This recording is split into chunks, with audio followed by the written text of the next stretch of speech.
15 अगस्त 1964 साध संगत जगत माता जी ने शरीर छोड़ा। सेवा दल की रैली होके हटी थी, आज़ादी का दिवस था और साध संगत महात्मा अधिकारी लोग थाली में भोजन परोस के लाए। थाली रखने बहन गई, जो पास दो बहनें बैठी थी, एक को पानी लेने भेजा और जब वो वापस आई तो माता जी इस शरीर को त्याग कर अपनी ज्योति ज्योत मिली, संपूर्ण थी आगा, अपना काम पूरा कर चुके थे। शहंशाह जी को पता चला आई, शहंशाह ने हमारा एक और भरम तोड़ा, हमें भय रहित किया। कहने लगे कि आत्मा को इस निराकार निज घर के में मिलाने में कोई देर नहीं लगती, मक्खन में से वाल की तरह आत्मा मुक्त हो जाती है शरीर के बंधन से भी। साध संगत उन्होंने एक और भरम हमारा निकाला, हम सोचते हैं कि आशीर्वाद शायद मांगने से मिलेगा। साध संगत नहीं, जब गुरु खुश होता है, संत खुश होते हैं, इनके मुखारबिंद से सहज भाव से निरंकार का ध्यान करके वचन निकलते हैं, वो वचन सत्य होते हैं, वो साध संगत आशीर्वाद का रूप धारण कर जाते हैं।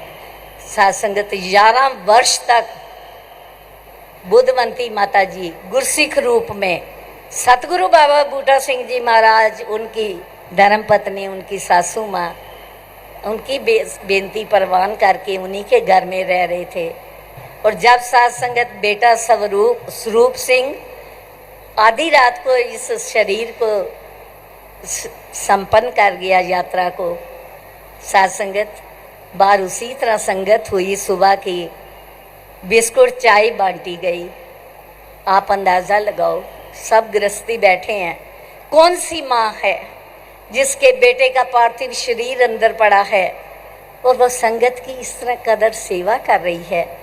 साध संगत वो सेवा कैसे हो पाई? ताकत गुरु की थी, अंदर सहारे का हाथ गुरु का था, तभी साध संगत वो वरदान मिले। जब बाबा बूटा सिंह जी महाराज ने पूछा, गुरुमुखों महापुरुषों, आज भाई अवतार सिंह जी के चेहरे पर कोई फर्क नजर आता है? कहा नहीं बाबा जी, क्यों? कहने लगे कि अंदर बेटे का शरीर पड़ा है। ये दोनों पति पत्नी उस ममता की जंजीर से मुक्त होकर अपने जो गुरसिक्खी के कर्तव्य हैं उनका पालन कर रहे हैं।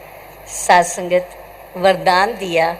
जगत माता, उस समय जगत माता नहीं थी, बुद्धा, क्योंकि बुद्धवंती को प्यार से बुद्धा कहते थे। बुद्धा तू निरंकार दी अमानत नूं सहजता नाल वापिस कीता है।